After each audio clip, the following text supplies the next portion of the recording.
Selamat datang di kelas Fundamental OKR bersama Better & Co. Di dunia kerja yang semakin dinamis, banyak tim memiliki ambisi besar.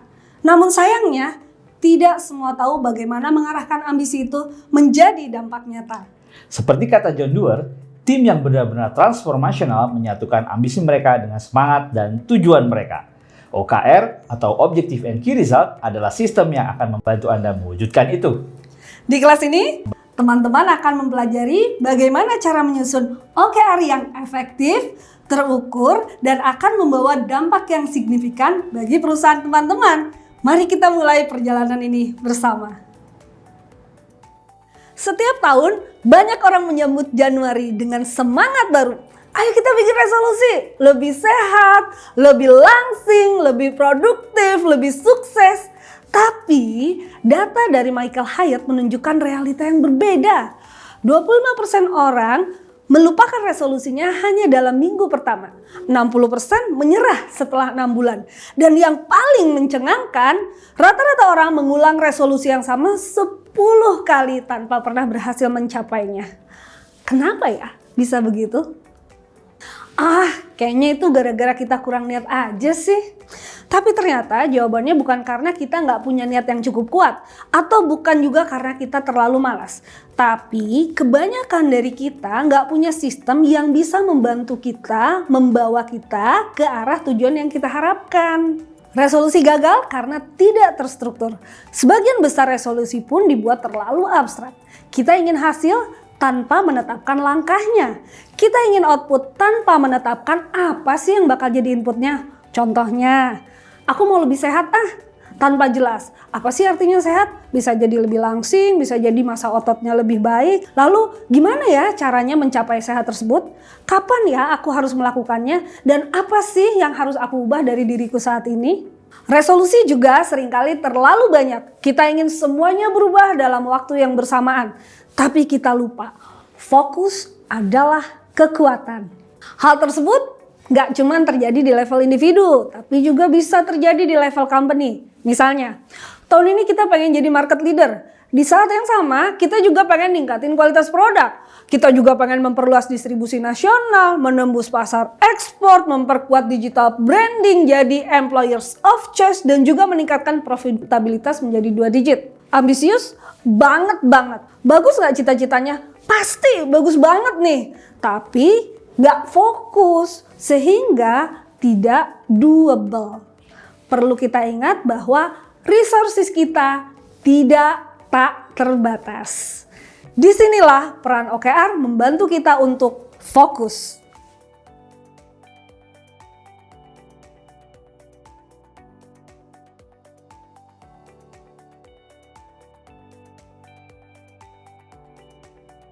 Mari kita mulai dengan kisah seorang tokoh luar biasa bernama Andy Grove.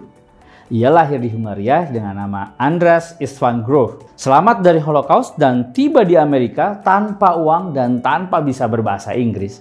Tapi dari situlah lahir revolusi manajemen modern.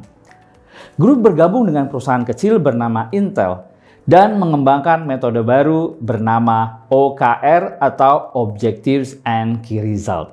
Konsep ini sebenarnya berakar dari MBO, Management by Objectives, yaitu ide dari Peter Drucker di tahun 1950-an. Tapi Grove mengembangkannya lebih jauh lagi. Bagi Grove, yang penting bukan seberapa pintar seseorang, tapi apa yang bisa mereka capai. Dengan OKR, semua orang dari CEO sampai ke level intern punya ruang untuk berkontribusi nyata. Hasilnya, Intel melesat dari 1,9 miliar dolar menjadi 26 miliar dolar. Dan transformasi dari chip memori ke microprosesor membuat PC dan smartphone menjadi bagian dari hidup kita saat ini.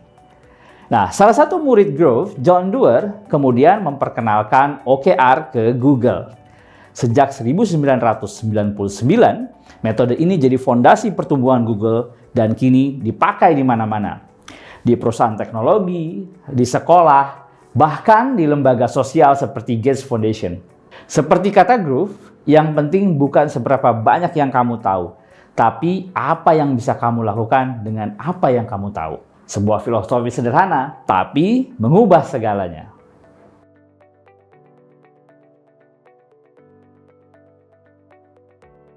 OKR atau OKR, Objective dan Key Result.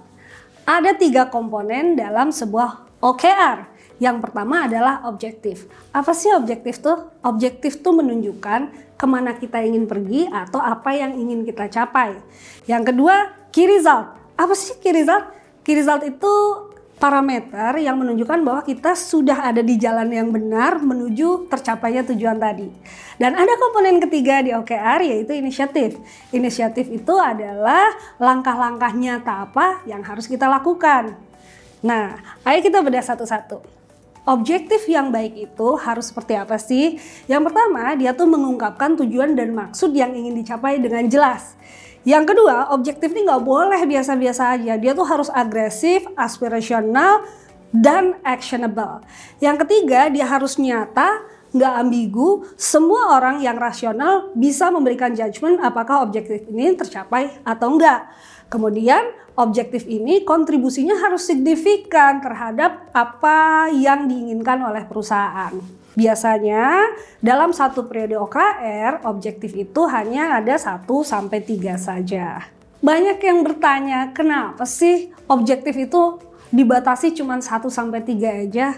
Kembali lagi kepada prinsip OKR yaitu fokus. Kalau misalnya semuanya penting, biasanya sebenarnya nggak ada yang penting. Jadi kita harus benar-benar pilih mana yang paling penting 1-3 hal saja. Komponen kedua dari OKR adalah Key Result. Apa sih Key Result itu? Key Result itu adalah tanda-tanda bagaimana kita mengetahui bahwa kita sudah mencapai tujuan kita. Atau boleh juga bahwa isinya adalah bagaimana cara kita mengukur progres mencapai tujuan kita. Nah, KR itu harus spesifik. Yang kedua, yang paling jelas dari sebuah KR yang baik adalah dia harus ada angkanya, harus quantifiable, harus bisa diukur. Kalau misalnya semua KR ini berhasil dicapai, artinya objektif sudah tercapai. Kemudian KR ini menggambarkan hasil, bukan kegiatan. Satu objektif biasanya terdiri dari 3-5 KR. Komponen ketiga dari OKR adalah inisiatif. Apa sih inisiatif itu? Inisiatif itu adalah aktivitas yang harus dilakukan oleh pemilik OKR agar objektifnya tercapai. Jadi dalam sebuah inisiatif pasti diawali dengan sebuah kata kerja. Kemudian pastikan bahwa pekerjaan ini atau inisiatif ini memang benar-benar controllable oleh si pemilik inisiatifnya. Jadi bukan sesuatu yang di luar kontrolnya dia. Itu adalah inisiatif yang baik.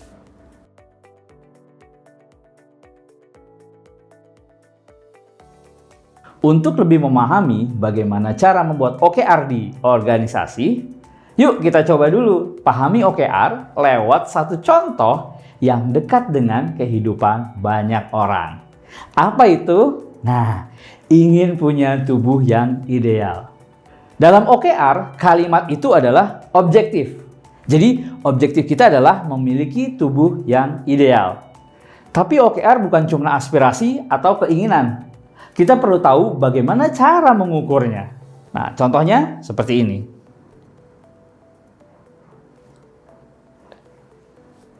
Inilah yang disebut key result. Mereka membantu kita menjawab, apakah saya sedang bergerak ke arah yang benar? Nah, masing-masing bisa diukur, punya target, dan tentu saja menantang. Eits, tapi kita belum selesai. Key result itu tidak akan terjadi begitu saja. Kita butuh aksi nyata. Dan inilah yang kita sebut sebagai inisiatif. Inisiatif adalah hal-hal yang kita lakukan untuk mencapai hasil tersebut. Contoh inisiatif adalah seperti ini. Jadi, struktur OKR untuk pribadi yang sudah kita buat tadi kira-kira seperti ini. Sekarang tugas Anda membuat OKR untuk diri Anda sendiri. Mulailah dari sesuatu objektif yang bermakna bagi Anda. Lalu tanyakan, bagaimana saya tahu bahwa saya sudah berhasil? Dan apa yang harus saya lakukan untuk mencapainya? Dengan latihan kecil ini, Anda sudah mempraktekkan inti dari OKR. Fokus, terukur, tindakan nyata. Nah, di sesi selanjutnya kita akan belajar menyusun OKR untuk tim dan organisasi.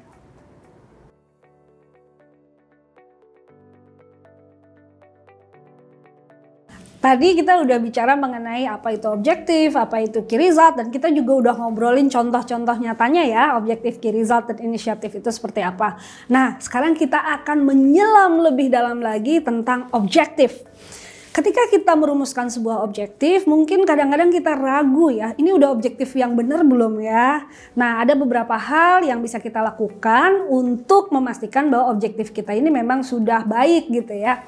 Yang pertama kita tanya nih, apakah ini meaningful nggak? Ini jadi prioritas nggak ya buat company kita tahun ini? Dan kemudian apakah ini menggambarkan hal yang jelas tentang apa yang pengen kita capai? Itu yang pertama. Jadi harus pastikan bahwa objektif yang kita tulis itu meaningful. Yang kedua, pastikan juga bahwa objektif ini bukan sesuatu yang biasa-biasa aja. Dia tuh harus audacious. Jadi bukan sesuatu yang kita santai-santai pun pasti tercapai. Nah, jangan kayak gitu. Objektif tuh harus bikin kita lebih stretching gitu ya. Menggambarkan perubahan yang signifikan dari kondisi kita hari ini kepada apa yang kita harapkan. Yang ketiga, yang namanya objektif itu harus inspiring. Jadi dia mudah diingat dan juga menggugah kita dan tim kita untuk mencapainya. Itu adalah 3 langkah untuk menguji apakah kita sudah punya objektif yang baik atau belum.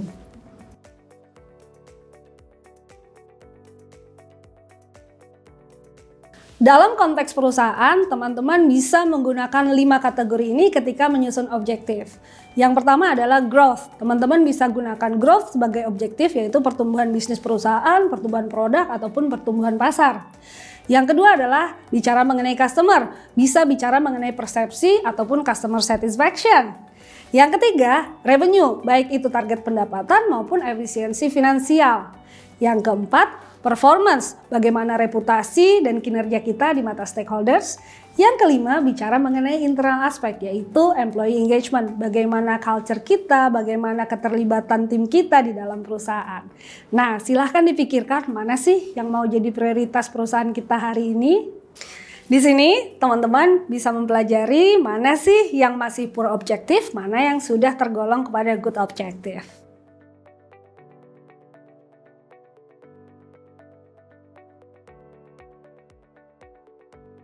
Setelah mengetahui cara membuat objektif yang tepat, sekarang kita akan membahas key result yang efektif. Key result adalah indikator utama kesuksesan objektif Anda. Nah, ciri KR yang efektif adalah yang pertama, spesifik dan terukur, ambisius namun realistis, time bound, measurable and verifiable. Nah, contoh pengukuran adalah naikkan margin profit 20%. Buka 100 cabang baru, raih rating 4,9 di Google. Nah, sekarang coba perhatikan KR yang buruk versus KR yang baik. Nah, contoh KR yang buruk seperti ini nih. Sedangkan KR yang baik seperti ini. Teman-teman sudah tahu perbedaan KR yang buruk dengan KR yang baik. Kira-kira apa yang membedakan keduanya ya? Ya, betul. Pada prinsipnya, fokus pada dampak, bukan pada kegiatan. Ada 2 jenis KR berdasarkan hasilnya. Ada yang KR bersifat output dan KR yang bersifat outcome.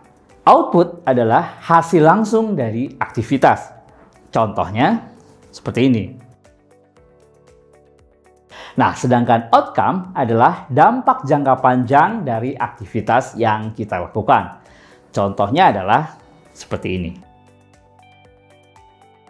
Anda bisa menggunakan kombinasi dari keduanya untuk membuat KR yang efektif.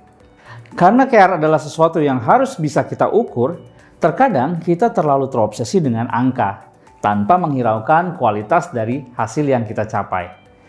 Maka dari itu, kita perlu menyeimbangkan quantity metrics dan quality metrics. Nah, apa sih quantity metrics itu? Quantity metrics mengukur jumlah, volume, atau keluaran dari sebuah aktivitas. Contohnya seperti ini. Nah, sedangkan quality metric itu mengukur kualitas, dampak, atau standar dari hasil tersebut. Contohnya adalah seperti ini. Prinsipnya adalah OKR yang seimbang tidak hanya mengejar kuantitas, tetapi juga menjaga kualitas. Karena angka besar tanpa standar yang baik terkadang bisa menurunkan dampak jangka panjangnya. Nah, teman-teman sudah belajar tentang membuat objektif yang tepat dan juga key result yang efektif. Sebenarnya ada 3 jenis OKR.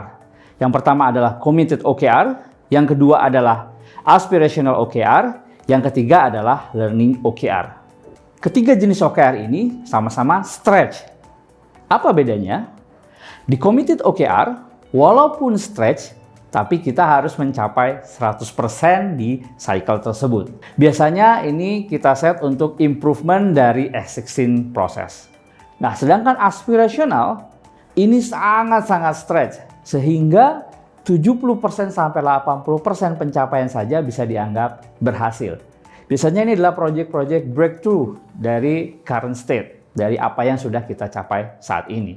Nah, sedangkan yang ketiga adalah sesuatu yang kita ingin pelajari di cycle ini. Sesuatu yang kita mungkin belum tahu benchmarknya seperti apa, sehingga kita harus melakukan learning.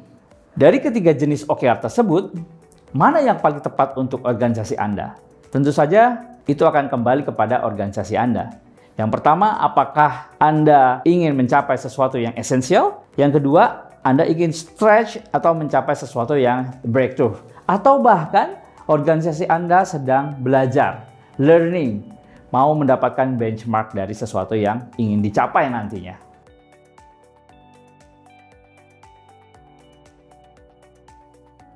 Mungkin banyak teman-teman penasaran, beneran nggak sih OKR ini bisa berhasil diimplementasikan, apalagi dalam konteks Indonesia? Nah, saya punya satu cerita tentang salah satu klien kami yang berhasil mengimplementasikan OKR. Kita katakan saja nama perusahaan ini adalah perusahaan X ya. Jadi ceritanya tahun 2020 lalu perusahaan X ini sudah hampir ditutup oleh holding company-nya. Padahal perusahaan X ini sudah berusia sekitar 41 tahun karena perusahaan X ini mengelola 2 brand fashion retail sejak tahun 1979. Namun sayangnya di bawah holding company tersebut yang sifatnya lebih manufacturing, perusahaan X ini nggak banyak berkembang. Jadi desainnya jadul dan akhirnya nggak bisa relatable sama market Indonesia hari ini. Waktu itu ownernya udah hampir putus asa dan memutuskan untuk kayaknya ditutup aja deh. Tapi salah satu putrinya, waktu itu kalau nggak salah putri bungsunya, itu bilang bahwa kasih saya kesempatan terakhir buat menghidupkan lagi perusahaan X ini. Akhirnya diputuskan perusahaan X ini di spin off atau dilepas oleh holding company. Dan berdirilah perusahaan X ini secara mandiri. Perusahaan X ini spin off dalam kondisi yang bleeding. Laporan keuangannya semuanya rugi. Dan mereka memegang 2 brand yang saat itu sudah hampir tidak terdengar lagi di pasaran. Stok barang pun boleh dibilang ya jadul-jadul lah semua. Akhirnya setelah spin-off ini si anak bungsunya sama salah satu appointed director yang ditunjuk oleh holding company memutuskan kayaknya kita mesti coba sesuatu yang berbeda deh. Gimana kalau kita kelola perusahaan ini dengan model corporate startup? Insanity is doing the same thing over and over again and expecting different result. Mungkin itu quote yang menginspirasi appointed director dan putri dari pemilik perusahaan ini untuk mencoba hal yang baru. Salah satu interview yang kami lakukan kepada direkturnya bilang bahwa toh kita udah berdarah-darah juga ya. Kalau misalnya kita pakai praktek yang lama, kita mungkin nggak akan berubah kemana-mana. Kalau kita mencoba sesuatu yang baru, minimal ada harapan siapa tahu nih bisa mengubah keadaan. Itulah yang akhirnya membuat mereka memutuskan mengadaptasi OKR. Juli 2022, Company X ini memutuskan untuk benar-benar mengadopsi OKR secara penuh dan dibantu oleh salah satu OKR coach dari Veteranco. Kemudian pada Desember 2022, artinya hanya berjarak 6 bulan saja, profitnya sudah di nol, artinya mereka udah nggak rugi lagi nih. Kemudian yang menarik adalah titik baliknya di Juni 2023, hampir dalam kurun waktu 1 tahun mereka sudah mencatatkan profit positif dengan revenue-nya tumbuh sekitar 90%. Saat ini di tahun 2025 pertumbuhan revenue mereka terus menanjak dengan year on year pertumbuhannya 47% dan karyawannya mencapai hampir 200 orang. Proses rebranding dari kedua produk mereka juga berjalan dengan lancar dan akhirnya di marketplace pendapatannya juga naik terus, kemudian culture-nya juga jadi semakin baik. Yang menarik adalah trust level antar karyawan maupun antara karyawan dengan manajemen itu sangat tinggi. Apa sih sebenarnya yang mereka lakukan? Tentu kita nggak bisa bilang bahwa ini 100% karena mereka mengadopsi OKR, maka ini menjadi berhasil. Kontribusi terbesar dari OKR bagi company adalah pertama, dia berhasil menciptakan common goals untuk manajemen dan juga untuk karyawan. Yang kedua, ini menciptakan common urgency. Jadi semua orang tahu mana yang penting untuk dikejar. Yang ketiga, OKR berhasil menciptakan sense of belonging untuk seluruh orang di perusahaan tersebut. Dan yang terakhir, OKR ini membuat mereka disiplin membangun habit untuk mengeksekusi strategi sampai mencapai tujuan.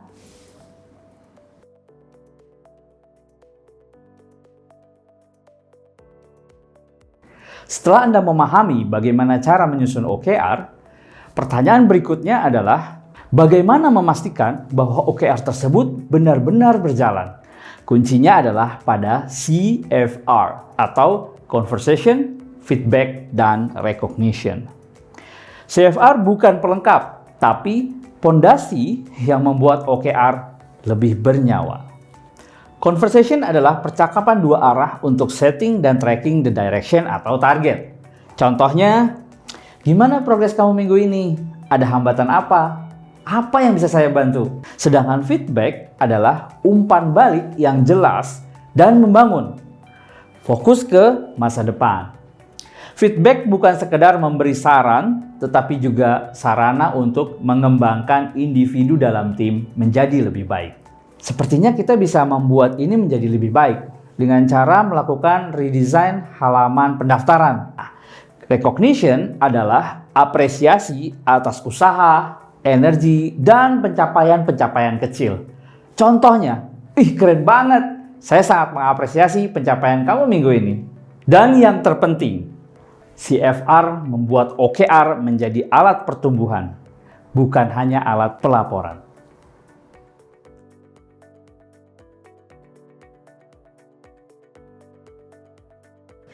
OKR in action. Teman-teman tahu nggak sih? Ternyata 83% perusahaan itu gagal mengimplementasikan OKR secara efektif pada kali pertamanya. Nah, kenapa sih mereka bisa gagal dalam mengimplementasikannya? Pertama, biasanya karena mereka keliru pemahamannya tentang OKR. Yang kedua, culture dan leadership-nya nggak mendukung. Yang ketiga, langsung mengaitkan dengan remunerasi. Karena ya seperti teman-teman tahu, OKR ini kadang dianggap sebagai pengganti KPI yang langsung dikaitkan dengan bonus. Yang keempat, tracking dan monitoring yang tidak konsisten. Nah, ada satu hal yang paling menonjol yaitu tidak adanya alignment antara OKR dengan strategi besar perusahaan. 3 pilar yang dibutuhkan oleh perusahaan agar dapat mengeksekusi strategi dengan baik. Yang pertama tentu perusahaan harus punya growth strateginya apa. Yang kedua perusahaan harus tahu roadmap organisasinya seperti apa. Dan yang ketiga adalah adanya goal management. Disinilah posisi OKR membantu perusahaan untuk mencapai strategi-strategi yang sudah dirumuskan tadi. Dan inilah resiko-resiko yang bisa terjadi apabila perusahaan tidak memiliki 3 pilar tadi secara lengkap. Bagaimana langkah-langkahnya agar OKR yang kita susun selaras dengan strategi perusahaan? Yang pertama, kita perlu memahami konteks industrinya. Yang kedua, kita memahami strategi perusahaan. Apa sih winning aspiration kita? Yang kedua, di mana kita akan bermain? Yang ketiga adalah gimana ya cara kita menang di permainan yang sudah kita pilih tadi? Kemudian capabilities atau kemampuan apa saja yang harus kita, organisasi kita miliki agar kita bisa menang di permainan tersebut. Yang terakhir adalah manajemen sistemnya harus seperti apa.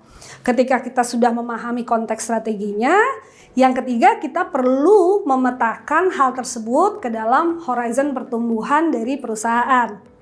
OKR disusun berdasarkan horizon pertumbuhan tersebut. Jadi untuk bisa menyusun OKR perusahaan yang align dengan strateginya, jangan lupakan 4 langkah tadi ya.